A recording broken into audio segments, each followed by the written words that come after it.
Alors, il y a le frère Jean du Désert qui voudrait que je parle du monument de la femme de Likasi en RDC. Ce monument-là, cette statue-là. Il voudrait que je parle de cette statue. Alors, premièrement, dire au frère, frère, cette statue que tu vois là, c'est premièrement une entité de chez vous. C'est une puissante entité de chez vous. Une entité, une divinité des eaux, une déesse des eaux. Tu comprends? C'est une déesse des eaux. Cette entité que tu vois là, la statue là, premièrement, pour asseoir, parce que ce que tu vois là, on est établi. C'est pas juste une statue, elle est vivante et elle a des pouvoirs mystiques. La statue que tu vois là, que vous avez bâti là, dans la ville de Likasi là, cette statue là, c'est une entité vivante et cette statue a des pouvoirs occultes, elle a des pouvoirs mystiques. Il y a des rituels qui ont été faits. Tu comprends? Il y a des rituels, de grands rituels, afin de pouvoir établir cette chose, c'est-à-dire cette entité, cette divinité. Est-ce que tu comprends un peu? Il y a des rituels, je ne vais pas dire de quelle nature, mais tu as de l'intelligence pour comprendre de quelle nature. Mais je te dis, il y a des rituels maléfiques qui ont été faits là. Est-ce que tu me suis? C'est la première chose. Maintenant, on va décortiquer la statue, les symboles. Tu comprends? On va le faire ensemble. Premièrement, on constate quoi? Elle a des colliers aux hanches, aux mains, aux poignets, pardon. Ces colliers-là, ces chaînes qu'elle a, ces bracelets qu'elle a, les bracelets, dans le domaine de la tradition et sur le plan occulte, symbolisent l'initiation. Tu comprends? L'initiation. Ça symbolise l'initiation.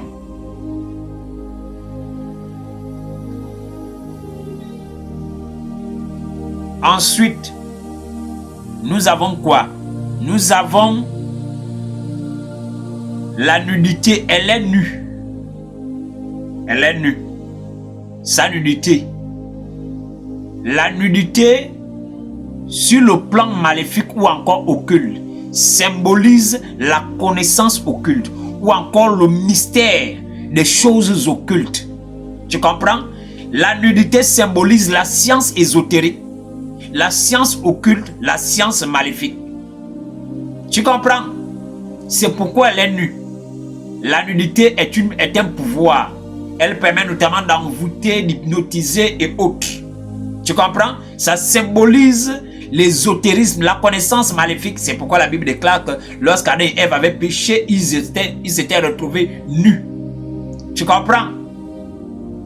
C'est après avoir accédé à un type de connaissance qu'ils vont se retrouver nus. Ensuite, ce n'est pas tout. Elle a quoi? Elle est assise sur un tabouret. Tu comprends? Être assis. Être assis symbolise quoi? Sur un tabouret, ça symbolise quoi? Ça symbolise l'investiture.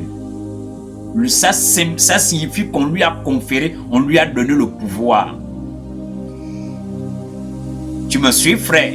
On lui a donné le pouvoir. Elle a été investie de l'autorité. C'est un peu lorsque un chef d'État accède au pouvoir, on fait asseoir ce chef-là sur le fauteuil présidentiel. Est-ce que tu comprends un peu? Parce qu'il reçoit l'investiture. Et donc, cette entité-là, parce que cette statue que tu vois là, ce n'est pas une simple statue. Elle est vivante et elle est dotée de pouvoirs mystiques. Et pour la rendre comme ça, il y a des rituels sataniques qui ont été faits. Tu comprends? Maintenant, elle possède quoi? Elle possède... Elle a les mains levées. Elle a les bras levés. Tu comprends? Elle a les bras levés, ça symbolise quoi? Ça symbolise l'adoration. Ça symbolise l'adoration. Ça symbolise aussi l'autorité qu'elle a notamment sur les habitants de la ville. Vous devez comprendre que cette entité ou cette chose a été établie là parce que vous devez comprendre que c'est elle qui devient l'autorité ou encore l'entité dominante dans cette ville. Vous, vous êtes les enfants de cette entité. On a fait de vous les enfants de cette entité que vous voyez là. Est-ce que vous voyez un peu? Elle a domination sur la ville. Elle a été établie dans cette ville ou encore dans cette région. Vous comprenez? Toutes vos grâces, vos bénédictions passent par cette entité. Toutes vos grâces, vos bénédictions passent par cette entité. L'oiseau qu'elle possède là, qu'elle tend. L'oiseau, sur le plan mystique, c'est un messager. Mais l'oiseau, c'est aussi la faculté de pouvoir atteindre à distance. Tu comprends? La capacité de pouvoir atteindre à distance, la capacité d'opérer dans la dimension de l'air. Ils opèrent dans les yeux, ils opèrent sur la terre, ils opèrent aussi dans l'air. Est-ce que tu comprends, frère? Elle a les mains levées en guise d'adoration. Elle a les mains levées. Avoir les mains levées symbolise aussi la bénédiction, c'est-à-dire elle a la capacité de faire descendre la pluie, c'est-à-dire la grâce, la bénédiction. Mais elle est l'entité par laquelle la bénédiction de votre région, parce que c'est elle qui a été établie dans votre région, elle est celle-là au travers de qui ou encore par le moyen auquel vos bénédictions, vos grâces passeront. Est-ce que tu me suis, frère? C'est elle. Elle devient donc la porte. La Bible déclare Jésus-Christ dit: je suis sur le chemin, je suis le chemin, la vérité et la vie.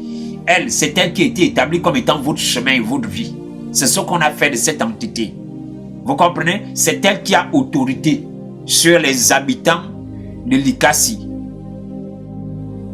Vous comprenez? C'est une puissante entité. Hein? C'est une puissante entité.